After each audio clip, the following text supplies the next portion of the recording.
Outstanding. Hey, abundant rising, amazing people. So you guys know how we do this. Freestyle Fridays is officially back. Me, Dr. Damon, the creators and co-founders of Modern Manhood of Masterclass. And as we always like to do about this time, we bring on people who make the world a better place. People that are advocates in their community. People that bring extreme value to helping us aspire to be greater versions of who we are. For that is the mission that we have here at Modern Manhood. So today we have speaker. We have, are you an author? Not yet. Not yet, but it's coming. I feel it. Librarian Jamaica Lewis, who has spoke on many different platforms over education, over value, over Black History Month. She's a thorough researcher. Are you a lecturer? Because I've seen you do many topics and discussions. Yeah. All right, Yeah. I'm gonna throw you all the titles that I can. And I think that it's so awesome to have people who love research but are not afraid to challenge myths. And so, welcome to our platform. We're happy to have you. Before Dr. Damon steps on, tell us your story. Tell us, what wakes you up every morning. What is your purpose, and what allowed you to be in the position that you're in today? Goodness. Well, first, thank y'all so much for having me on. Super excited. Absolutely. What gets me up in the morning? Oh my gosh. I love history. I love us. I love the variety of the culture. And I feel like my calling and my purpose is to protect our culture and to also share knowledge about the culture and to arm us with education. You know, we can't know where we're going unless we know where we've been, unless we know who we are. So Yeah. I really believe that's my purpose. And that just manifests itself in whether it's a lecture, whether I'm speaking to school students, whether I'm, giving someone a personalized reading list, whether I'm on a podcast, Yes. whether I'm on MSN or Yahoo. I mean, it just depends on, no matter the platform, my purpose is still going to be the same. That's beautiful. That is so important today more than ever, especially being Black History Month, because so many of us don't know our history.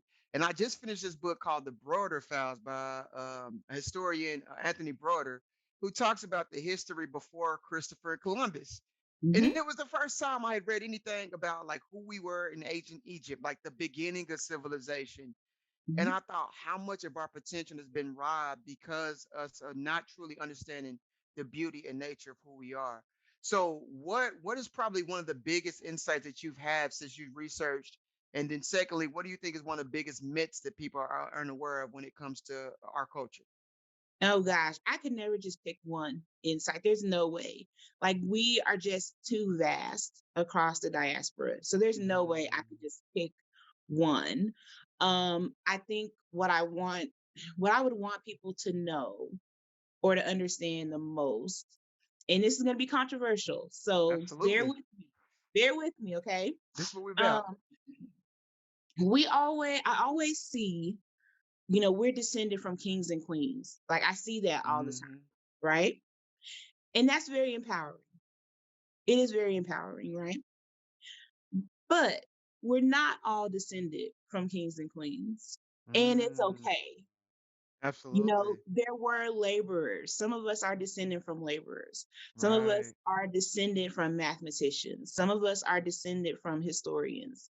Some Yeah. of us are descended, from stations in life that didn't always associate with royalty. And that's Right. okay. Like Right. you don't have to be associated with a whitewashed version or a whitewashed idea of what royalty is in order to be great. That's And I powerful. think that's one thing that I just wish more of us would embrace. Like we don't always have to be descended or say we're descended from royalty in order to understand our value. That's I Um, powerful. disagree. oh, that's As much fine. as I love Jamaica, because I do. We have, gosh, this has been almost 20 years, right? But 20 years. listen, this idea that I am not descendant of the most royalist of royal eats at my heart and who I know I am as a black person. So don't you dare take my straight hair and my light skin from me. That's my history. I was just I'm like, kidding, is he y'all. I'm really kidding. about to disagree with this? But okay, Mm. No. have So at it.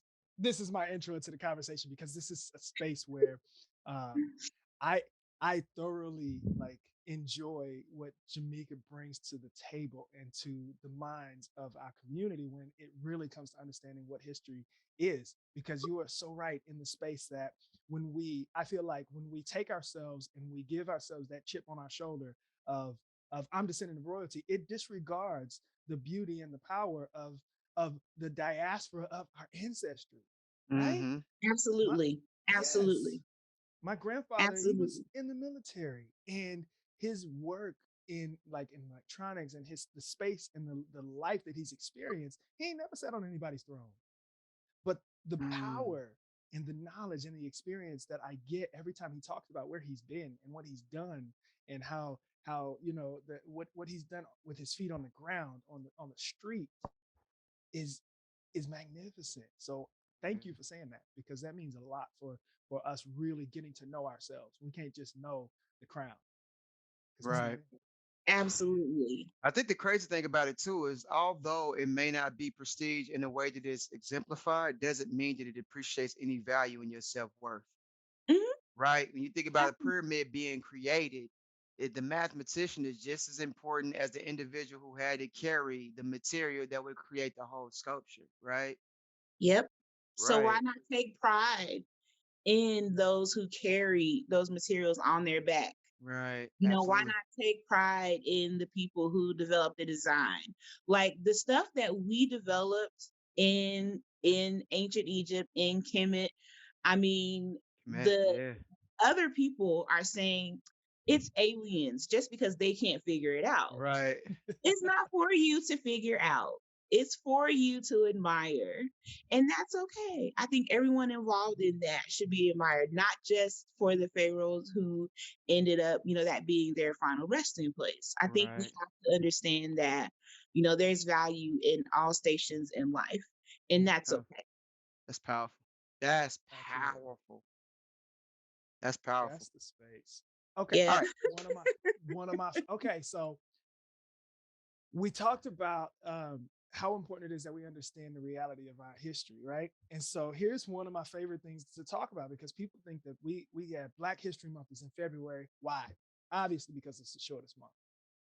No, Black Mm. History Month is in February because when Carter G. Woodson wanted to celebrate Negro History Week, which that's what it started as, Mm-hmm. it was in February.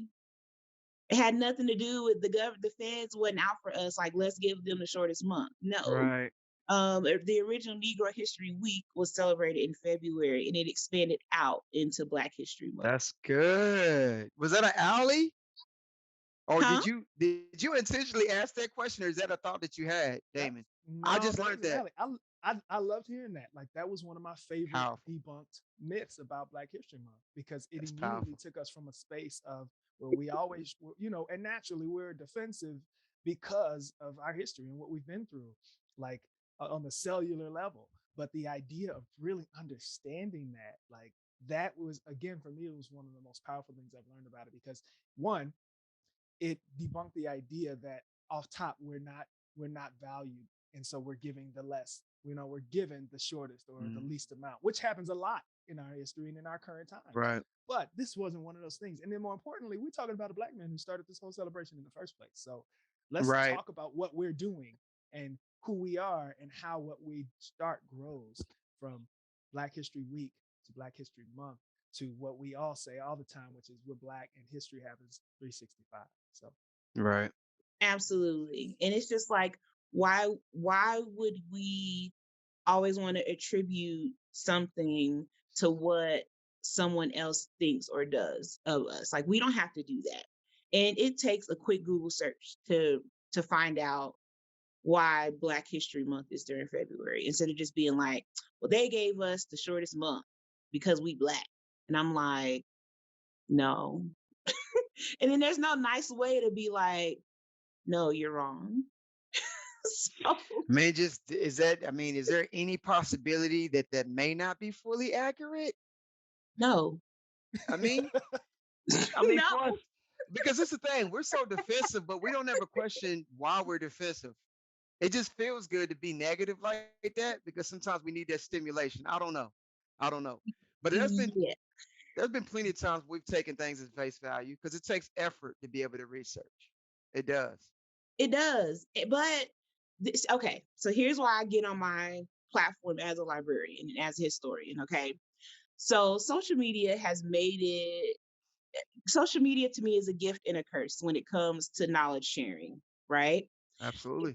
it's a gift because I can make a post based on research that I've done in our archives, right? Come Hmm. from primary sources, factual stuff. I can make a post, and within 2 days, it can be seen by 5,000 people. Okay, just for an example. Hmm. Out of those 5,000 people, let's say 3,800 share it. Hmm. Okay. So now I'm reaching, at this point, I could be reaching 15,000 people just Right. from that share, just from knowledge that I went into archives to get. I'm saying that on purpose. Okay. Mhm. Okay. So the curse of social media is that someone can make a contradictory post to say, no, what she researched isn't true. They can share it 9 times out of 10, just because their post is contradictory to mine, it's going to get shared more. Absolutely. That's the gift and curse of social media. And so it puts us in a really weird spot as historians. We have these internal conversations.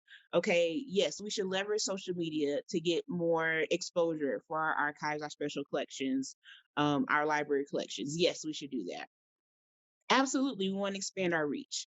Okay, but we have to consider how how are we putting this information out there, and then are we making sure we're citing our sources, are we providing a resource list, so that it would be hard for somebody, unless they were just being completely contrary just because they woke up on the wrong side of the bed, it would be hard for them to try to negate it. But I've seen it happen, and I'm just like, okay, as an information professional, I have a whole master's degree, right? I am trained in information retrieval. I'm trained in the study of human behavior and information. So I'm trained in to how humans interact with information, right? And I consider that when I post stuff. I'm trained in finding sources and having access to sources that other people don't have, right? Mm. So it's like I'm considered an expert. I'm considered a professional. This is my life's work. So how can Right. you, someone who hasn't put in those hours, that effort, that work, how can you come behind me and just be contrary for no reason? Or if I correct you, how can you be mad? Like if I correct you and say, okay, here's the actual information, why does that upset you? I And the think reason because I'm posing these questions because when I get my eventual PhD, that's what I want to study. I want yeah, to study why are people so why are people angry at information correction? Ooh. the thing about it is like a person's belief system is the construct that governs who they are. So if you place their whole existence on an idea that preserves the sense of their ability and who they are, you're threatening who they are. People take pride in having a sense of authority when it comes to knowledge. Even when it's inaccurate, it doesn't mean that you have the right to go and oppose the idea of who I think I am when it comes to ideology. So when we think about people like W.E. Du Bois, who looked at sociology, right? And looked at these conditions that said, hey, slavery impact people like this, X, Y, and Z. This is a proven fact. There were easily people that said, hey, you know what? Black people shouldn't get life insurance because they're not going to live as long because their brains are smaller. And because this person had a PhD, they're like, oh, well, black people shouldn't get life insurance because it's scientific proven that their brains are smaller. This person had a PhD, didn't make no sense at all, but he still had a PhD, right? And as we know, like the media is owned by certain people. I won't mention propaganda, but it's been a perpetuation that's been going on forever. And so, what would make it any different from you having that to any other person when it seems like there is a sense of, I guess, a organization that controls media that shapes a narrative in a distinct manner.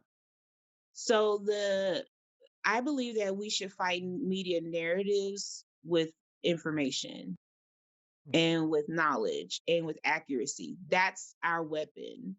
We have archives, we have libraries, we have the elders, we have all kinds of Hmm. information sources at our disposal, but we just rely on one, and that's the internet. We can't do that. Oh yeah, I can't, absolutely. as a historian, I cannot do that.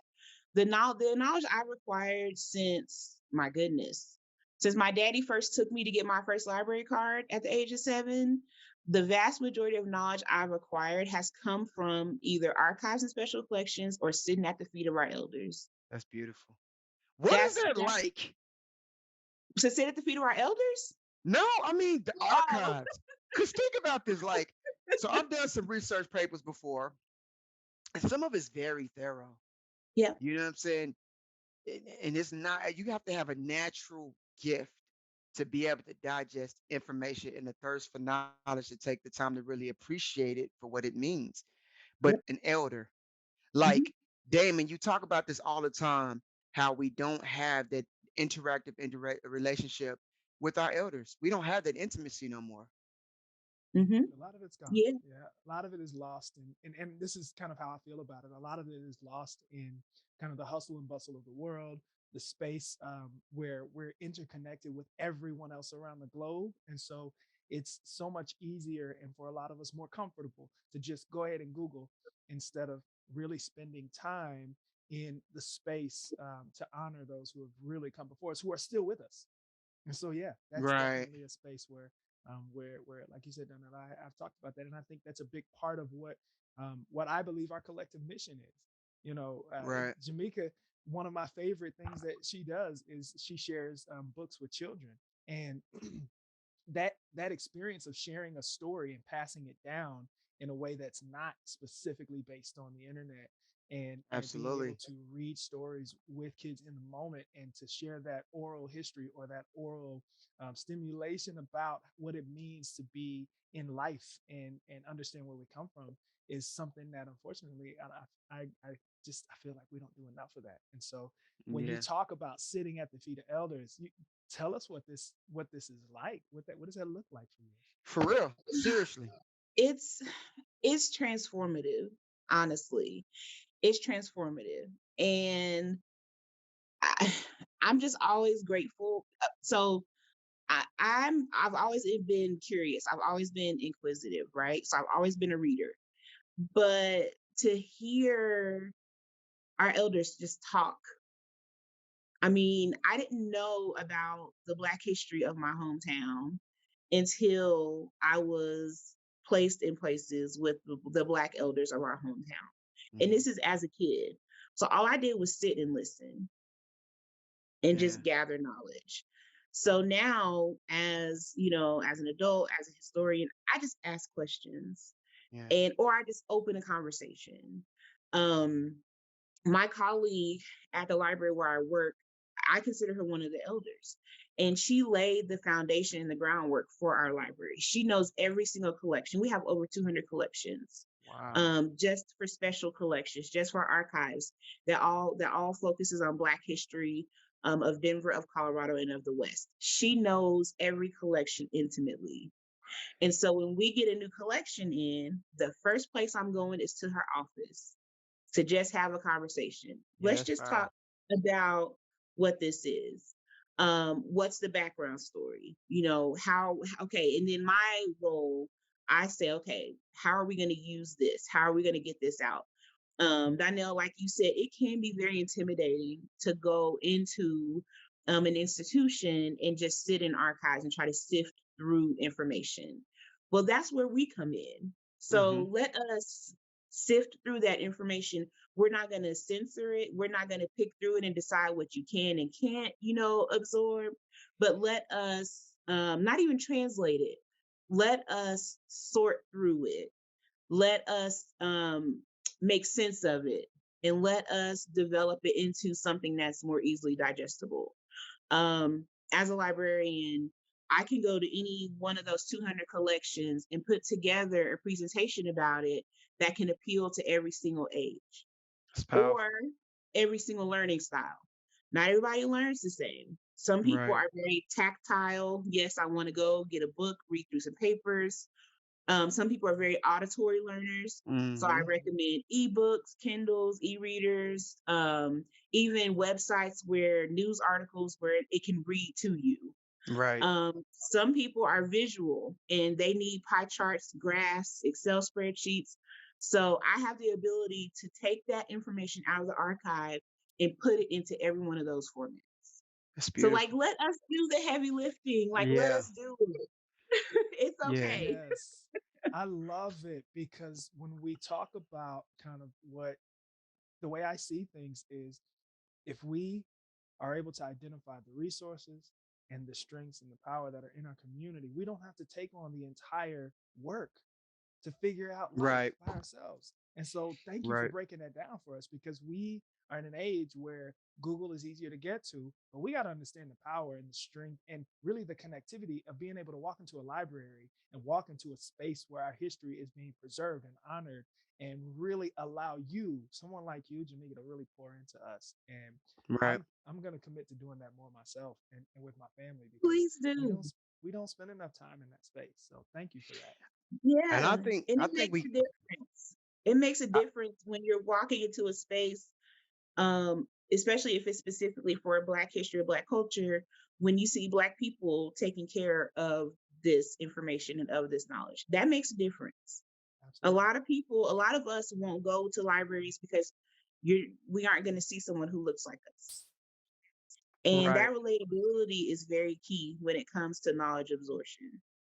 That's a really good point. So here's what what your last statement really sparked up for me is that when we really look at uh, being able to be open to those resources and showing up, what types of spaces like what can we bring to that? How do we bring what we know of our history to the table so that it can be a part of that? Because everybody wants to feel included. That's one of our major values um, Mhm. together. Yeah, I would say I tell people you don't have to be a big name person to be important and to be included in archives. Do you have a story? Okay, I want to hear your story. Are you willing to let me record it as an oral history? Awesome. Mm, Is there a specialty? Do you specialize in something? Like Damon, I would love to record an oral history of you talking about your journey through school and talking about what you do now, especially when it relates to Tai Chi. How many Black men do we know are man. leading Tai Chi? That's a story that I would love to have in any archive because that's just not something that's happening very Right. often. I think if more of us realize that we do have a story, we do have a place, our stories are important, our stories have value, then we can share that. I encourage people to do that. Um, yeah, it may sit in our archives for a couple of years. Sorry, that's just the nature of archives. But I just want you to know that your story will be protected and your story will be cared for and your story will be there for future generations to come and have access to it. That's just what we do. We, at the very base level, gather stories. We gather knowledge, we gather information, we acquire it, we preserve it, we protect it, and in time we disseminate it. That's Dope. awesome. We got a couple questions. Oh, I okay. think we undervalue the significance of having the ability to embody another being's consciousness, you guys. That's why I love writing books. That's why I love reading books. All right. Elijah says, how important is learning our proper Black history when it comes to our youth's mental development and self confidence? It is extremely important. It is extremely valuable. Um, we we have to. It's our job as either parents, as parts of the village, to empower our kids and to show them who we are, where we came from, and where we can go. Hmm. When we raise our children with that inner self-confidence, it really kind of spreads to other areas of their life. And I think the very base of doing that is by teaching them our accurate history.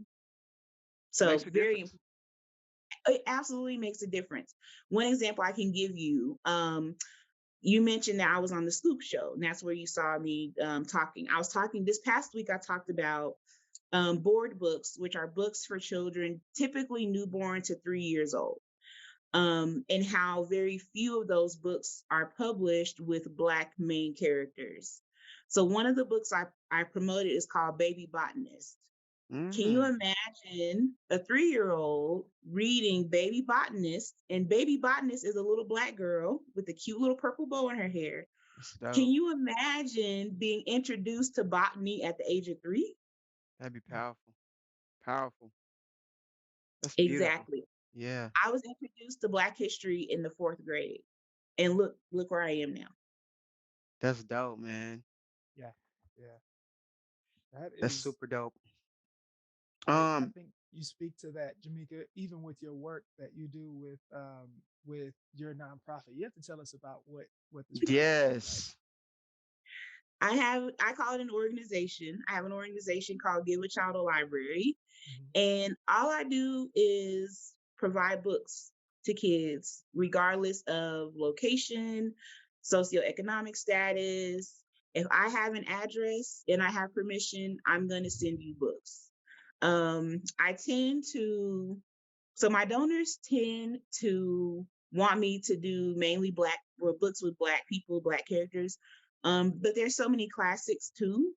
So yeah, I just get donations or use my own money mainly. I buy books and I send them. Studies have shown that when children have their own in-home library, that they tend to grow up into adults who read, and it really helps literacy, comprehension. It helps all of that to have an in-home library, and that's my goal. I want any child I come across to have their own in-home library. And so Absolutely. that's what Give a Child a Library does. Yeah. That's beautiful. Come on, man. Let me tell you, Jamaica reached out to me years ago and was like, "Can I send your daughter a book?" And I said, "Sure." Like, yeah, we can. We love books, and so I'm gonna tell you that book, Anansi the Spider, is still one of her favorites, and she loves it. It is, That's dope, man. yeah, she loves it, and thank you for that. In that space of you're building a village like across the country and abroad. I know this is a space where it doesn't even stop there. And so thank you for that, because Yeah, there's a that's powerful. there's a big part of our culture that really misses out on that opportunity, because Yep.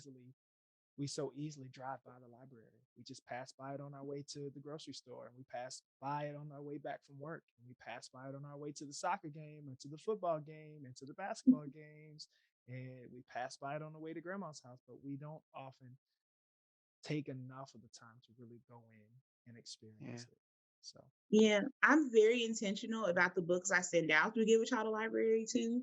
Anansi the Spider, I sent that on purpose because where are children of any ethnicity? Because I sent that book to children of different ethnicities. Where else are they going to learn about African folklore like Anansi? They're not going to learn it in absolutely. school. They're not going to be introduced to it in school at all. So why not allow that to be an introduction? I'm planting a seed of curiosity by sending out the books that I send. It's very purposeful. It is very intentional. I do it with that in mind of, okay, what are these kids going to not be exposed to? I don't send out books, and this is going to sound bad. Hopefully your viewers don't take it this way, but I don't send out books about Martin Luther King, about Rosa Parks, about Frederick Douglass. I don't send out books about them. And that's because they're going to be inundated with those figures in school. Right. So I choose books that will introduce them to new knowledge and hopefully will plant, like I said, those seeds of curiosity for them to want to Mm-hmm. explore more. It starts with Anansi, and okay, it starts with Anansi the Spider, and then in the book you learn the names of his brothers. So then you're like, oh, let me Google Anansi and his brothers, and then you're gonna find that they have other adventures and other stories. That's And awesome. Yes. then you're gonna be like, oh, okay, well, this is just one Tale. What are some of the others? Yeah. And then you're gonna come across Brer Rabbit and things like that, that were written about. It's that's African American folklore. Yeah. So Dope. there's a method. There's a That's method. ex- Listen, that's you need to exactly put what me on I that list. I know I'm grown, but I think I need to be on that list too. You know what I'm right. saying? I'm just Look, keeping it a buck. he's I a think a lot child of at times, heart. even yeah, from You want me to send absolutely, you a Nazi the spider? absolutely. Like, stop playing for real, seriously. Like, ask Damon. I wrote a children's book, here recently, just to curb the curiosity of creation, because there are aspects of faculties that's not necessarily developed in an appropriate manner because sometimes they don't have the time, sometimes they don't have the resources, or they just don't have the capacity, depending on their upbringing or where they're at. You know what I'm saying?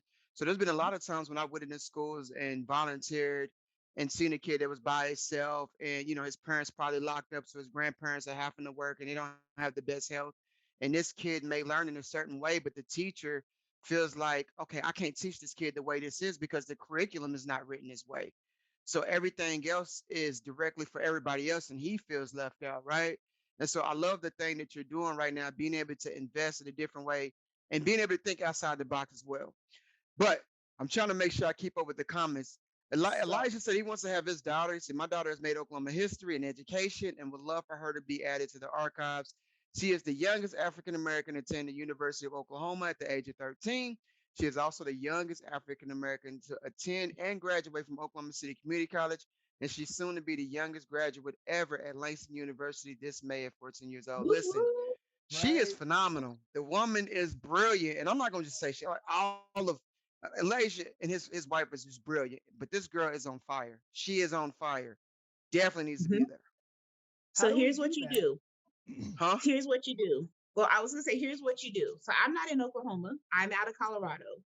But for Oklahoma, what I want you to do is gather some of her information, copies of her degrees, um, just anything that has to do with her and her accomplishments, even write up a bio, Mm-hmm. all of that. Gather all that stuff, put it in a box, take it to, or first call Oklahoma History Center, call them first, and schedule an appointment to have someone look at that collection. That's going to be the first step to getting her into archives. Even if they don't take that to Oklahoma History Center, try the Metropolitan Library System. I mean, it may take a couple of different institutions, because I'm not super up on, how can I say it? I'm not super up on who is in place preserving the Black history of Oklahoma. Mm-hmm. Sure. Um, Yeah. I was kind of sort of doing that when I was at Langston, when I worked at Langston. But since I've been gone, I'm just not. I haven't kept up with it. Yeah. So I'm in Denver. So if it would this was in Denver, I would be having them inbox me right now and be like, "Hey, let's talk about. Let me come visit. Let me talk with you. Let's see how we can get this added to our collections." But since Oklahoma is out of our scope for what our library does, Mm-hmm. I definitely recommend, because that she's not just Black history; she's Oklahoma history.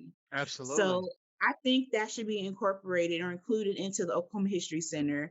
Definitely call the Metropolitan Library System. I mean, someone, hopefully, if they are worth their salt as a historian, will see the value in what she's doing and what her family's doing and include her in some archives and special collections. Man, that's That's powerful. awesome. Thank you for sharing that. Like, that's Of Absolutely. course. seriously powerful because even the thirst for knowledge and having that drive and ambition at such a young age, sometimes we just don't know how to hone it in, don't know how to cultivate it. And let me tell you, having young leaders in today's time, when everybody has such a thirst just to fit in, to be a person that thinks the way she is, move the way she is. He's been sending me like some of the TikTok videos she's doing. I'm like, fam, this is legit. We need more of this. And Yeah. sometimes She it's is great, dope. yeah, to have a person that can exemplify that frame of reference to say it's okay to be amazing. It's okay to be smart. It's okay to set new trends, new records. Like, I think that's dope, man. Absolutely. Yes. She is the stuff that a perfect children's book would be for. Like, she should be a protagonist in a children's book. A children's book should be written about her. Yeah. Yes. It's awesome. She's working on the book. She's getting it So done. speaking of Awesome. books, speaking of books, we can't not talk to you about what's really hot right now in the news and these book bans. Come on, catch Woo! us up a little bit. Let's talk about it. All right. So people around the country, including some legislators, have decided that they don't want critical race theory taught in schools. Okay, let's back up. Critical race theory has been around, I believe, since 80s, mid 80s, and it is taught generally in law schools. So first or second year law students take a course on critical race theory. Critical race theory talks about the different ways that basically white supremacy has infiltrated different systems in the Mm. United States. Okay, so that's kind of the base framework of critical race theory. Keep in mind it's theory. Okay, that's important. So a couple years back, a right-wing activist dude caught wind of critical race theory and decided to go on this media circuit against CRT, and it's CRT for short. So people have picked up on that and have decided that anything, if it says black, if it has a black person on the cover, if it's blah, they're like, nope, critical race theory, I don't want it. Nope, gotta go. And so what's happening now is that legislation has been passed in a few states to ban critical race theory from being taught in schools, which it never has been taught in K through 12. It's very, very rarely taught even at the undergraduate level. So now what's happening is around the country, especially in Texas, I need y'all to get it together. Especially in Texas, you have these anti-CRT opponents who are just like, oh, that's a book about Wilma Rudolph. She talks about how she was discriminated against. No, that shouldn't be in my child's library at school. Oh, there's a book about, a black boy who is trying to affirm his identity, or he's struggling with his sexuality at 14. Nope, that's critical race theory. That should not be on the shelf in the Wow. library. They are very specifically targeting books by Black authors, books with Black protagonists, books that talk about racism and white supremacy, books that talk about discrimination and microaggressions. They're very, very specific. Some of these lists of books that they want removed contain up to 300, 400 books. And the vast majority of them are either by Black authors or feature Black protagonists. So how do I feel about it? I'm going to say it more diplomatically than I said it when I was asked Mm. about it before. I think it is a tenet of white supremacy to center your child's or your perceived discomfort with racism and white supremacy, Wow. and saying that your lens is more important than the lens of a Black child who may find themselves or see themselves in these materials. It's not fair. You're doing nothing but upholding white supremacy when you do that. When you decide that your discomfort outweighs Black representation, you're being a bigot. Right. You're being a bigot. And it's not up to you to decide that little Black children can't be represented and their stories can't be represented just because you don't want to have an uncomfortable conversation with your child. It's not fair. And it Whew. should not be up to you. You should allow the educators, allow the librarians who are trained in curriculum development, who are trained in curriculum integration. This is what we do. Understand that if these books are being selected, it's for a reason. And everyone deserves to be represented in written material, Right. not just your child.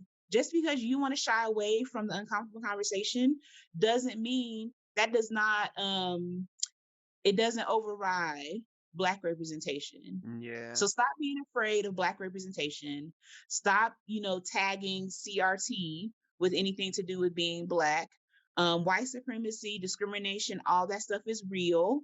Our children deal with it daily. and they deserve to have written materials that can speak to their experiences and can help navigate them through what they're experiencing on a daily basis. Man, especially in a day and age where the mass incarceration is because of lack of sense of identity. A lot of us have been duped in such a way, and our knowledge has been stripped and been programmed in such a way that just works so much against us. And this is because of the way this system is. That's Yeah. sad. Well, there are books that aren't allowing in prisons. So most prisons have libraries, and there are books by Black authors that the prison systems aren't allowing for libraries or for people to donate, because a lot of people donate to prison libraries. So what are some of the like Eldridge Cleave. what's in these books? Look, books can change. Books are transformative. Subconscious Yeah. programming. Do you know what So books can do? what's in Like, these books that big- they're not letting in that space though? Like I'll give you an example. Soul on Ice by Eldridge Cleaver. They aren't allowing that book in many prisons. Oh gosh. So man, I need y'all to type these oh, books down that she say. I'm like, I KG, need to type them out. There's the book, the Jim Crow. Oh my gosh, what is it called? Any other time I remember what the book is. But there's a book that talks about how modern day incarceration is the modern day Jim Crow. That's what it's called. absolutely. Um, that book is not allowed in many prisons. I wow. mean, yeah, there's all kinds of stuff that they're just like, nope, because it's too empowering. Like, why would Yeah. you want a prisoner to read about how being in prison is akin to Jim Crow? Like, why would you want them if you're, in charge? Why would you want them to read that? Think about it. It was illegal for us to read at one point. It was illegal for us Well, to get an education at one point. for clarification, it And I'm about wasn't to say that. illegal. It wasn't Go ahead. illegal, technically. It wasn't Okay. illegal. Um, it was frowned upon. You, of course, could be beaten for learning how to read, because some people did educate those who were in servitude to them. So it wasn't Absolutely. illegal. That's another myth that I'm just like, That's what I was about to ask you to debunk it if it's not true. I was just about to it's say not. that. It's not true. It wasn't illegal. It was definitely widely frowned upon, um, but it wasn't necessarily against the law. It Okay. was just it didn't have people educating those in servitude to them didn't happen very often. But keeping in mind, even during the time we had our own newspapers, we had our own newsletters, Absolutely. and I would love to show y'all. Oh my gosh, I wish I would have had these handy. Um, a lot of our Black newspapers, especially, had sections that contained phonics. And so a lot of times, if we didn't have Hmm. access to printed books, we were able to learn from those underground newsletters and those underground newspapers. Wow. That's awesome. So I'm not going to say it was illegal as far as law, Right. but it was definitely frowned upon. And if it was discovered that you could read, you absolutely got in trouble. Yeah, that was something else that I had read in Booker T's autobiography about how slave masters had helped him build Tuskegee and how they donated to the Yeah. efforts. I don't know if it's true, but I thought about that, how there is another narrative that we're not always taught about in regards to empowerment. hmm Yeah, I mean, people operate from their own self-interest. And so I'm sure the people who helped him had their own Oh, interests at absolutely. heart. So help me. So we like there's so much out there about on both sides of what we know to be true. How do what can we do? Because like I'm all about the tools and what we can do right now today Man, that's a good to question. really debunk a lot of that for ourselves and to really bring that to the table. So in the space that you're in, Jamaica, what can we do in our communities to really help get those books that we need to see out there to help to fight against that censorship that takes our humanity off the table for education. What can we hmm do? Because it's obvious we're in the system is what it's built to be. So how do we do it when we have those book bans in place? You've talked about some of the books. You're going to point us in a direction of where to find some of those things. But what do we do? Because I mean, I'm like one man. So I think there are a few things that we can do. First, I'm going to always put in a plug to visit your local public library. In general, public libraries tend to not give in to book banning. And the bigger the system, the more likelihood that those books that may be banned or removed from schools, you'll be able to find in the local library. So that's number Awesome. one. Number two, if you know the title or you know the book, buy it. And I know that that seems so much more simple. You know, it seems a lot simpler than it. I know I'm just making it sound more simple than it actually is. Because we do have to consider economics and all of that. You know, we're still in a pandemic. People may not have that disposable income. But if you do, buy the book and make it available. I mean, no one can control what you bring into your home as far as literature. All right. So if you know your child's school has removed a book, buy it. Still have access to it. Still make it accessible. Another thing you can do is to write your letters of dissent that agree that make your voice heard.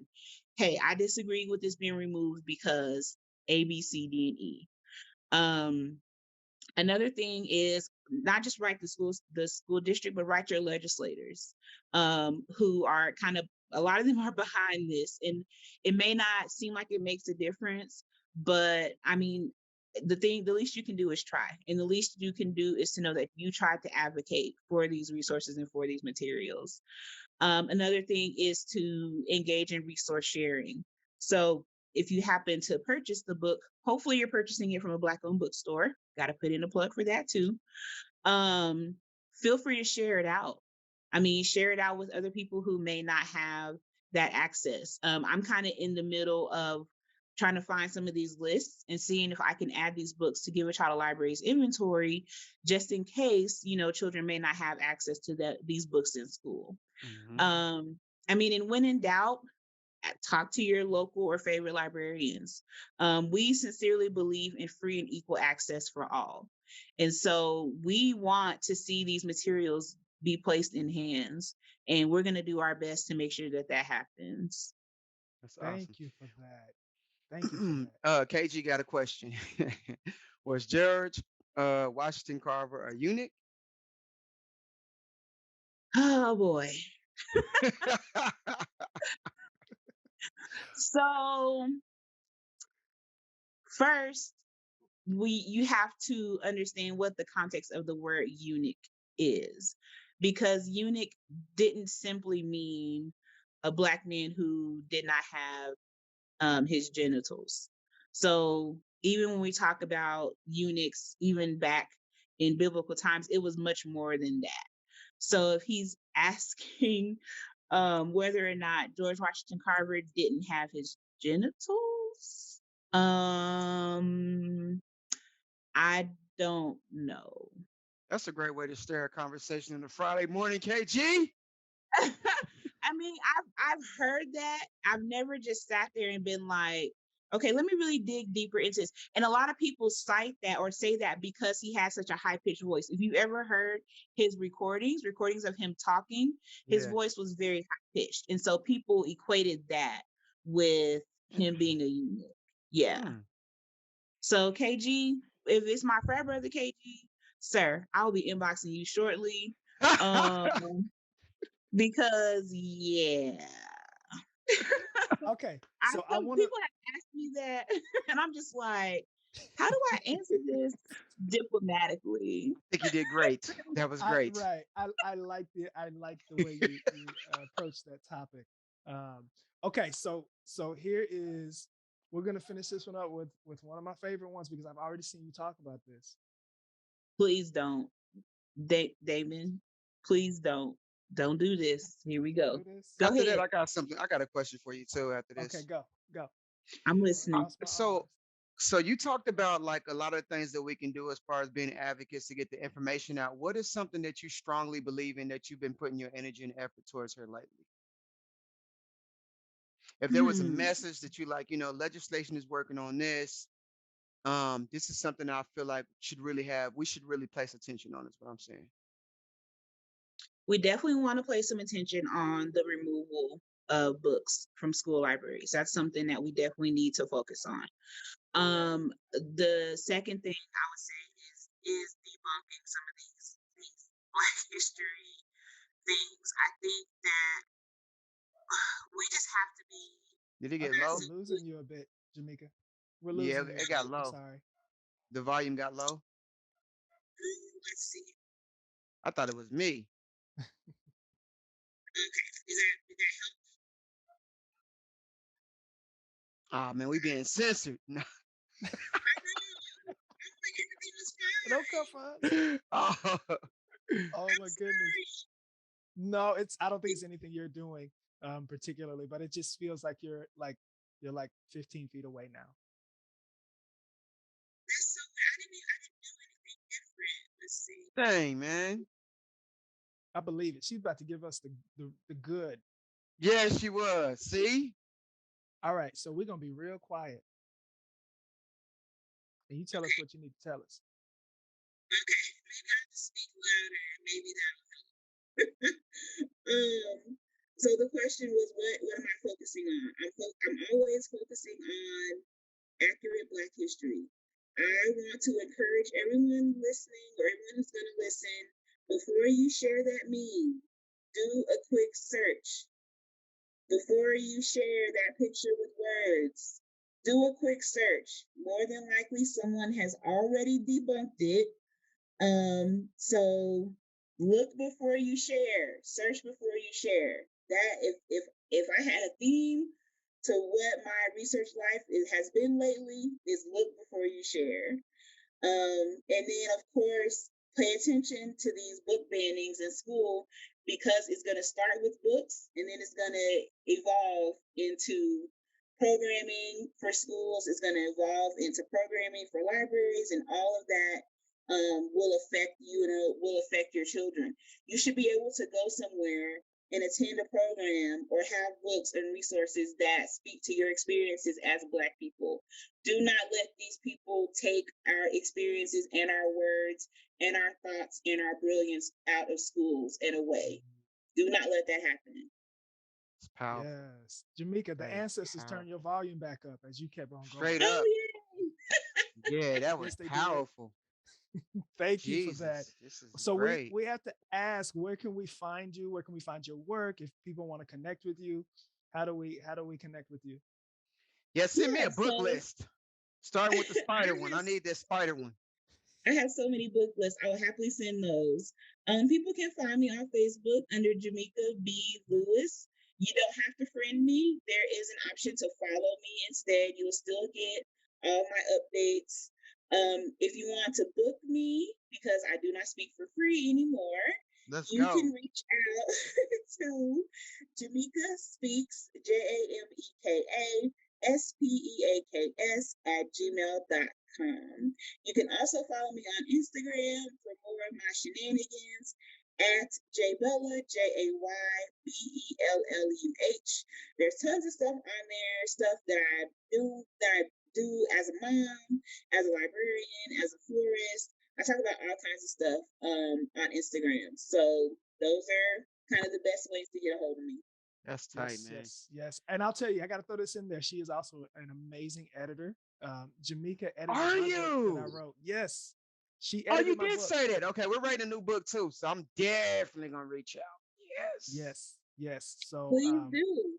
And it's I appreciate amazing. the questions from your viewers. Like, they can feel free to inbox me questions. Understand that I have a whole job, I have a whole kid, I have a whole flower business, I have a whole organization. That's I'm a Red beautiful. Cross volunteer. I have a whole lot happening, so I may not get back to them in the most speedy manner, but I Yeah, she ain't will. approved my friend request yet from the Scoop Show.